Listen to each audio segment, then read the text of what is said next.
नमस्ते विद्यार्थियों।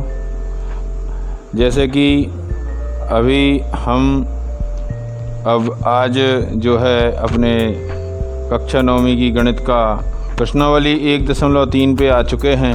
1.1 और 1.2 हम आपको पहले ही करा चुके हैं, पिछले वीडियो में आपने देखा होगा। तो आज हम देखते हैं प्रश्न क्रमांक 1 जो है, ये इसको मैंने संक्षिप्त में लिखा हुआ है। वहाँ प्रश्न में आपको दिया गया है कि निम्नलिखित संख्याओं को दशमलव रूप में लिखिए और इसका दशमलव प्रसार किस प्रकार का है। ठीक है, जिसमें आपका प्रथम सवाल क्या है, 36/100। तो ये बहुत सरल है। अगर किसी संख्या के बटे में 100 लिखा है तो संख्या लिखी, जितने जीरो हैं उनको गिन लीजिए। तो यहाँ पर कितने शून्य हैं, आप देख रहे हो 2 शून्य हैं। तो हम क्या करेंगे, संख्या के इकाई स्थान से 2 अंक गिन के हम दशमलव लगा देंगे और आगे 0 आ जाएगा। 2 अंक यहाँ पे हैं, तो 1-2 अंक बाद दशमलव लगा दिया। तो इसका प्रसार मतलब जो दशमलव प्रसार हुआ या रूप हुआ, क्या हुआ, 0.36। तो दैट मीन्स आपका इस परमेय संख्या का निरूपण जो हुआ, दशमलव निरूपण, वो शांत हुआ। ठीक है, इसी श्रृंखला में आप देखो दूसरा क्वेश्चन आ गया। ये इससे इसमें बहुत अंतर है, वहाँ 100 था। अब हम यूँ देखें अगर, तो 100 के स्थान पर कोई और संख्या देख लो आप। जैसे हम कोई भी संख्या ले लें, कितनी बड़ी से बड़ी, छोटी से छोटी, बटे यहाँ पे 100 है। निरूपण क्या होगा इसका, आप इसका दशमलव निरूपण देंगे। संख्या लिखिए पहले 3434। तो यहाँ पर कितने अंक जीरो हैं, 2 है ना। तो हम 2 अंकों बाद 1 और 1, 2, 1 ये 2, यहाँ पर आपका दशमलव आ जाएगा। तो 34.34 इसको पढ़ा जाएगा। ठीक है, ऐसे ही अगर यहाँ पे 0 1 और बढ़ा देंगे तो फिर कितने स्थानों बाद, 3 स्थानों बाद आएगा। तो इसका निरूपण क्या हो जाएगा, 3.434। आई थिंक आप ये समझ गए होंगे, ये बहुत सरल है। चलिए अब हम रुख करते हैं अपने अगले सवाल की ओर। 1/11। तो इसका मतलब क्या है कि 11 हर में है तो हर का भाग अंश में दिया जाता है। तो हम 11 का भाग 1 में देंगे।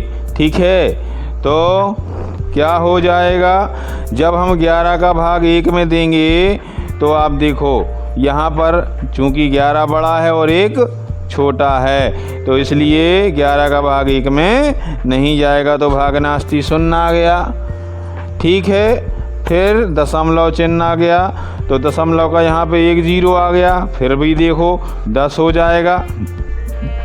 तो ऐसा 10 हो जाने के बाद आप क्या पाते हो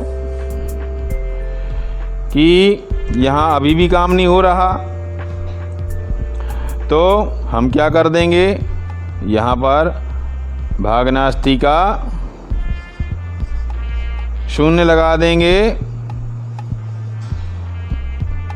ये भागनास्ती 0 हो गया और 1 0 अब यहाँ और बढ़ जाएगा। तो ऐसे में आप देखो, अब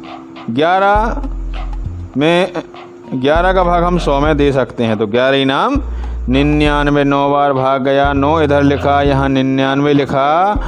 अब क्या करेंगे, 100 में से 99 को यहाँ पर घटा दीजिए, सब्सट्रैक्ट कर दीजिए। तो 100 में से 99 जाएगा, क्या बचेगा, 1 बचेगा, यहाँ 0 इधर 0। चलिए फिर वही प्रॉब्लम आ गई, 11 का भाग 1 में तो जाने से रहा, तो भागनास्ती 0 हो गया। दशमलव का 1 0 लगाएंगे, फिर भागनास्ती 0, तो 1 0 और बढ़ जाएगा। फिर 99, 11 इनाम 99, 11 इनाम 99 लिख दिया। तो फिर 1 बचा। अब देख रहे हो, हम खुद अंदाज लगा सकते हैं यह स्थिति बनी हुई है। दशमलव के बाद 0 की पुनरावृत्ति बार बार हो रही है। तो हम इस प्रकार से इसको समझ गए। तो ऑल ओवर ये श्रृंखला चलती रहेगी।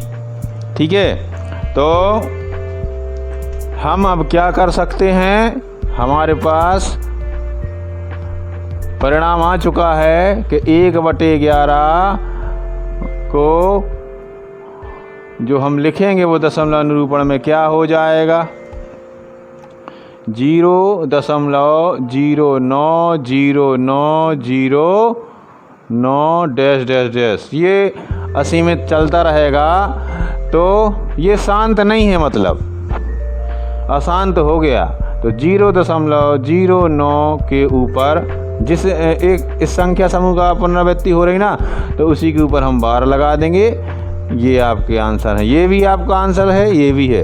दो में से कोई भी आप कर सकते हो। ठीक है, चलिए अब तीसरा प्रश्न देखते हैं। तीसरा प्रश्न है आपका 4 सही 1/8। तो 4 सही 1/8 मतलब 8 चौको 32 और 1 33। तो इसका दूसरा रूप क्या हो जाएगा, सही बटे तोड़ने पर 4 8 32 और 1 33/8। अब 8 का भाग हमको 33 में देना है। अब देखिए, हमने अशांत दशमलव का एक बात बताई थी कि हर देखो, हर कितना है, इधर 8 है। 8 के हम गुणनखंड जब देखते हैं तो क्या प्राप्त होंगे, 2 × 2 × 2। ठीक है, इस प्रकार से करके ये 2 का भाग 8 में दिया, 4 बार गया, फिर 2 का भाग 4 में दिया, 2 बार गया, ऐसे 2 × 2 × 2। तो यहाँ पर आप देख रहे हो 8 के गुणनखंड में 2 ही आ रहा है, 2 से 8 विभाजित है। दैट मीन्स क्या हुआ, केवल जब आपसे आंसर पूछे कि शांत है या अशांत, हमने देख लिया कि 2 2 आ रहा है। या हमने क्या बताया था, शांत कब होगा, 2 हो या 5 हो या दोनों हो सकते। तो यहाँ पर 2 2 आ रहा गुणनखंड में, तो इसका मतलब ये है कि इसका जो हम दशमलव निरूपण प्राप्त करेंगे वो कैसा होगा, शांत होगा। अब हमें करना क्या है, पूरा काम कर लें। अब 8 का भाग हम 33 में देंगे। तो 8 का दूनिया इतनी बार पढ़िए कि 33 से ज़्यादा ना हो। तो कितनी बार जाएगा, 8 चौको 32, बचा 1, 3 में से 3 गए 0। ठीक है, अब 8 का यहाँ पर शेष बचा, आगे भी भाग देना है ना, तो हम यहाँ क्या लगा देंगे, दशमलव लगा देंगे। क्या लगा देंगे, दशमलव। ठीक है, पॉइंट लगा दिया। अब दशमलव का यहाँ पे 0 आ गया। ठीक है, अब 10 8 से बड़ी है, दैट मीन्स 8 का भाग 10 में चला जाएगा। तो 8 का भाग 10 में देंगे कितनी बार, 8 एकम 8, इधर 1 लिख दिया, 2 बचा। 10 में से 8 गए, कितने बचे, 2 बचे। ठीक है, तो अब दशमलव का यहाँ पे क्या आ गया, 0। ठीक है, अब 8 का भाग हम 20 में देंगे, चला जाएगा। ठीक है, तो कितनी बार जाएगा, दुनिया पढ़ लीजिए 8 का, 8 एकम 8, 8 दूनी 16। अब 3 में ज़्यादा हो जाएगा तो 2 बार गया, यहाँ 2 लिख दिया, बस। तो 8 दूनी कितना हो रहा था, 16। 20 में से 16 को घटा दीजिए तो कितना बचेगा, 4। दशमलव का 0 आ गया। अब 8 का दुनिया 3 बार पढ़ो, 40 से ज़्यादा, 8 पंचे 40। तो यहाँ पर 0 आ गया, शेष फल रिमाइंडर 0 आ गया भाई। दैट मीन्स क्या बोला था कि इसका हमने गुणनखंड देखे 2 × 2, तभी बता दिया था कि इसका जो निरूपण होगा वो शांत होगा। तो इसका मतलब ये है, इसके बाद ये निश्चित स्थान तक हमने इसको प्राप्त कर लिया है और 8 से 33 पूरी तरह से विभाजित हो गया है। तो और इसका हमने जब निरूपण प्राप्त किया है 33/8 या 4 सही 1/8 का हमने निरूपण क्या प्राप्त किया है, 4.125। अतः शांत दशमलव है, ऐसा आप नोट कर लेंगे।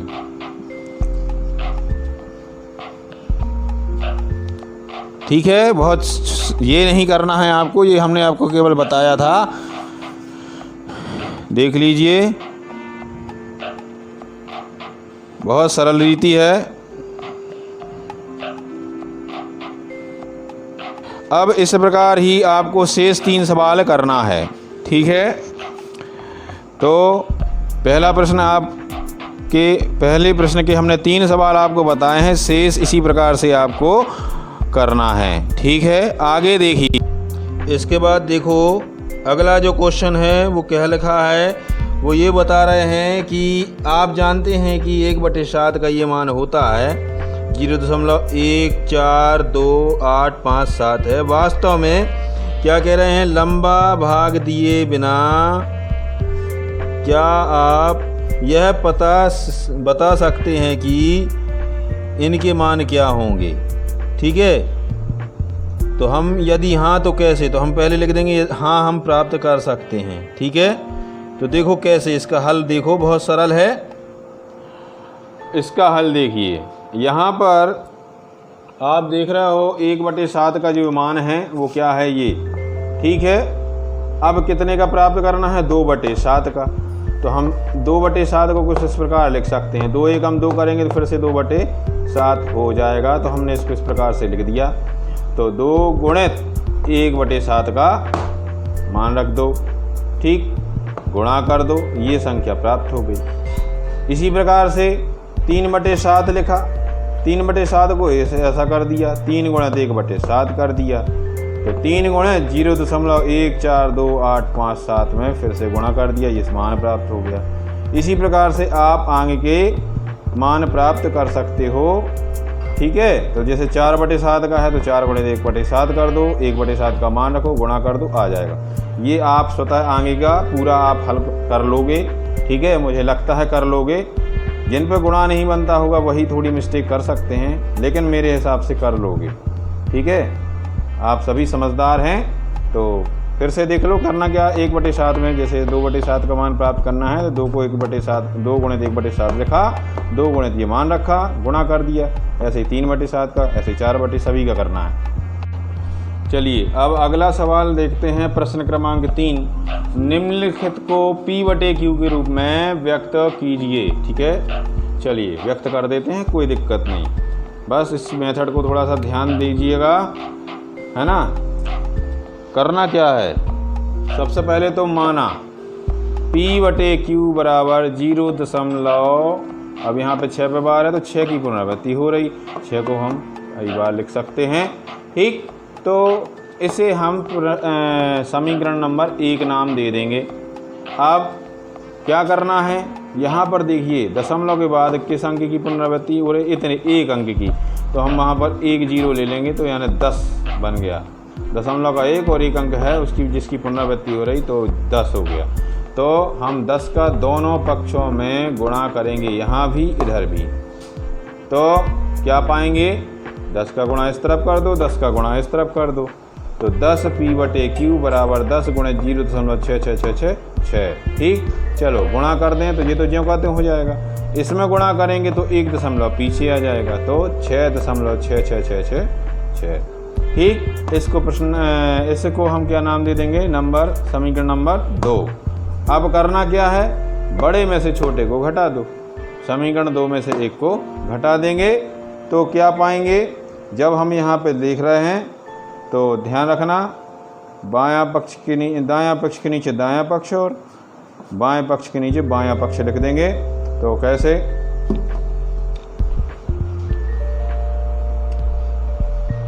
दशमलव के नीचे दशमलव आए, बराबर के नीचे बराबर आए, P/Q के नीचे P/Q, और दशमलव के 1 अंक के बाद वाले अंक के बाद वाला अंक, फिर ऐसे इस प्रकार से आपको जमा लेना। फिर 10 में से यहाँ कुछ नहीं लिखा, मतलब क्या होगा 1, तो 10 में से 1 गया तो क्या बचा 9, P/Q बराबर। अब इस तरफ आ जाओ, यहाँ पर 6 बहुत सारे हैं ना, इधर भी 6 बहुत सारे, 6 में से 6 जाएगा, 6 में से 6 जाएगा, 6 में से 6 जाएगा, क्या आएगा 0 आएगा, तो ये तो 0 हो गया। अब दशमलव के नीचे दशमलव लगा दिया, 6 में से 0 गया, क्या बचा 6, ठीक। ये सब अलग हो गया।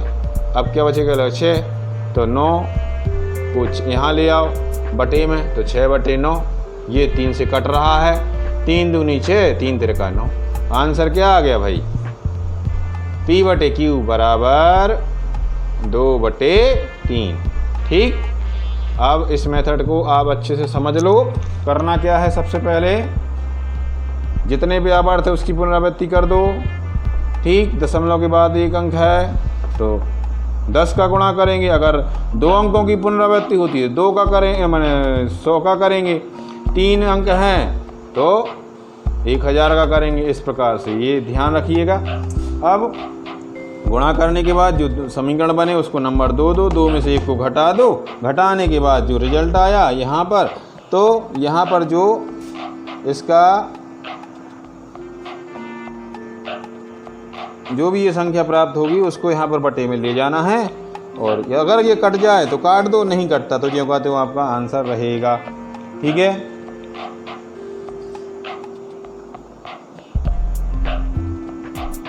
देख लीजिए, आप स्क्रीनशॉट भी ले सकते हो। अब इसके बाद तीसरा क्वेश्चन है इसी का, दूसरा क्या दिया है? 0.47 वार।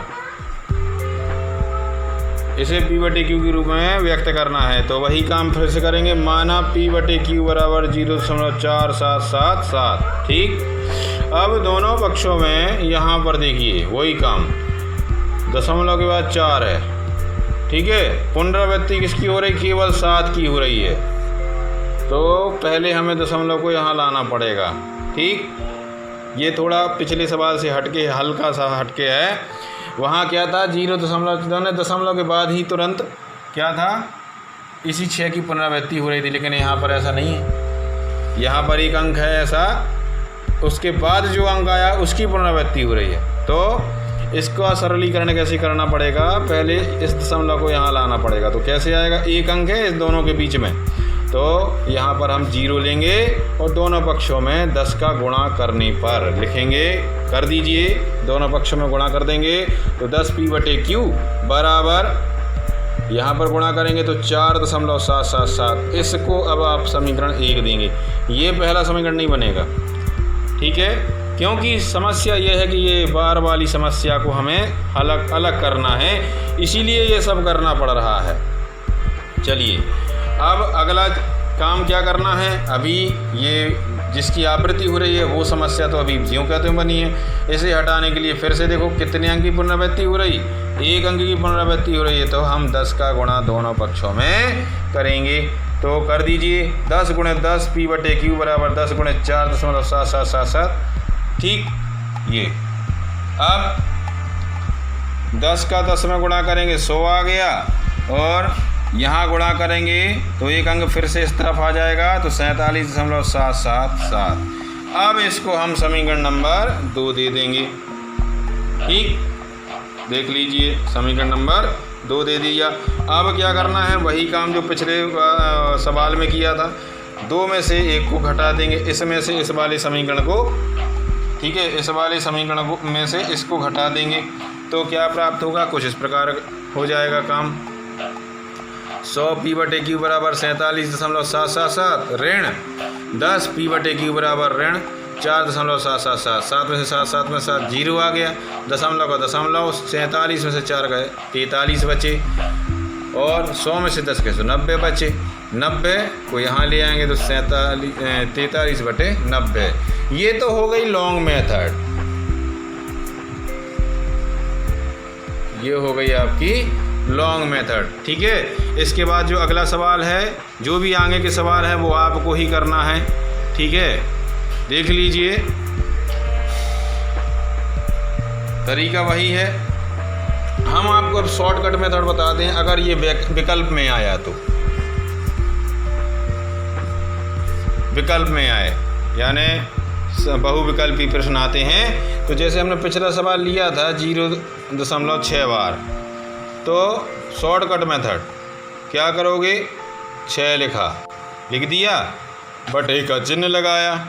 अब जितने की पुनरावृत्ति हो रही है, ध्यान रखें मैंने क्या कहा है, जिस अंक की पुनरावृत्ति, जितने अंक की पुनरावृत्ति हो रही उतनी बार 9 लिख दीजिए। तो 6/9 इसको सरल कर लीजिए, 2/3 आ जाएगा, ये आंसर हो गया। ठीक, एक और देखो 0.423 ऐसा कुछ है, ये कोई संख्या है, इसमें इसकी आवृत्ति हो रही।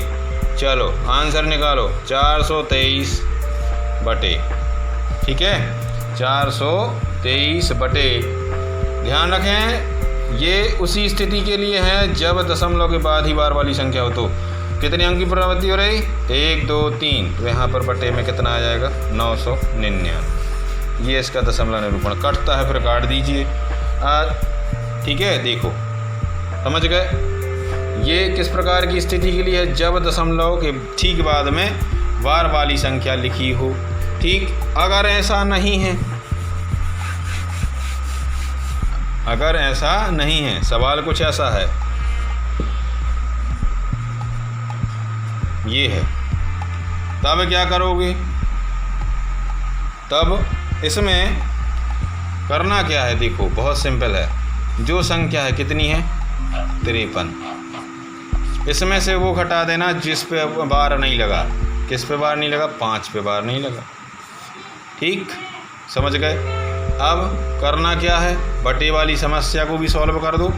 तो बार कितने अंकों पे लगा है? 1 अंक पे, तो 1 9 आ जाएगा। किस पे बार नहीं लगा? दशमलव और बीच, इन दोनों के बीच में जितने अंक हों उतने शून्य आ जाएंगे। जैसे कि एक और, तो इसको सरल कर लो। 53 में से 5 गए तो कितने बचेंगे? 53 में से 5 गए, इसको काटते जाओ, कट जाए तो। ठीक, तो अब इसके बाद और देखें, एक सवाल और देख लो, एक उदाहरण। जैसे 0.236, इसका इस पे बार देख लो, अकेले 6 पे बार लगा है, तो क्या लिखोगे? 326 में से घटाएंगे कितना? 32। ठीक है, 32 को घटाया। अब बार कितने पे लगा है? उतने 9 लिख दो, और ऐसी कितनी संख्या जिन पे बार नहीं लगा उनको खाली कर दो। इसको घटा दो, आंसर आ जाएगा 4। 2 को माने 12 में से 3 गए, कितना बचा? तो जी आपका आंसर तैयार। इस प्रकार से आगे के भी सवाल आप कर सकते हो। ठीक है, इस प्रश्नावली में जो प्रश्न एग्ज़ाम की दृष्टिकोण से तीसरे प्रश्न तक की ही ऐसे प्रश्न हैं जो पूछने योग्य हैं, आते हैं। चौथा प्रश्न भी सरल है। चौथे प्रश्न में आप देखो तो चौथा प्रश्न जो है वो क्या कह रहा है? चौथा प्रश्न जो है वो 0.99999 हो रहा ना, मतलब 0.99 मतलब क्या हुआ? 0.99 मतलब 9 की आवृत्ति हो रही है ना, 9 की आवृत्ति हो रही। तो करना क्या है? इसको p बटे q के रूप में व्यक्त करना है। तो पहला सवाल जो इसका किया था, कौन सा वाला? 0.6 आवर्त। ये और ये बिल्कुल सेम है, वैसे ही करना है, कोई दिक्कत नहीं। चौथा सवाल आई थिंक आपसे बन जाएगा। अब इसके बाद आगे के भी जो सवाल हैं, ठीक है, तो आपको जितने हम सवाल बताएं उतने ही करना है। ठीक, आखिरी सवाल जो है उसको और देख लो, ये वाला। तो इसमें आपको केवल ये बताना है कि कौन सी अपरिमेय संख्या है। ठीक है, तो अपरिमेय जिसके गुणनखंड करने पर वर्गमूल या ये मूल की संख्या हट जाए, तो यहाँ पर देखो, और जिसकी आवृत्ति बार बार ना हो रही हो। तो यहाँ पर पहला जो है सवाल, इसकी करनी नहीं हटेगी क्योंकि इसके गुणनखंड संभव नहीं है 23 के, इसलिए ये अपरिमेय हो गई। फिर 225 है, 225 से गुणनखंड प्राप्त कर सकते हैं, ये वर्गमूल है 15 का, तो ये परिमेय संख्या हुई। इसी प्रकार से तीसरे सवाल में भी ये भी परिमेय संख्या हुई क्योंकि इसमें किसी संख्या की आवृत्ति नहीं हो रही। ठीक है, लेकिन चौथा सवाल जो है और इसके बाद वाला जो सवाल है ये अपरिमेय संख्या के उदाहरण हैं। तो इस प्रकार से ये सभी सवाल आपको कर लेना है। ठीक है, और आज हमने करी कौन सी प्रश्नावली? आज हमने करी प्रश्नावली 1.3। ठीक है, और इसके सभी सवाल हमने आपको जो परीक्षा की दृष्टिकोण से उपयोग में हैं वो हमने आपको बताए, एक संक्षिप्त विधि भी बताई। इनको बार बार रिपीट करके सुनिए, देखिए, समझिए। कहीं कोई समस्या जाती है कमेंट में आप लिखिए। ठीक है, आज के लिए इतना ही। कल 1.4 करेंगे। ध्यान रखें, वीडियो को लाइक, शेयर और कमेंट करना मत भूलें, और इस चैनल को सब्सक्राइब ज़रूर कर लें यदि आपको हमारी वीडियो अच्छी लग रही हो। धन्यवाद। मिलते हैं अगले वीडियो में।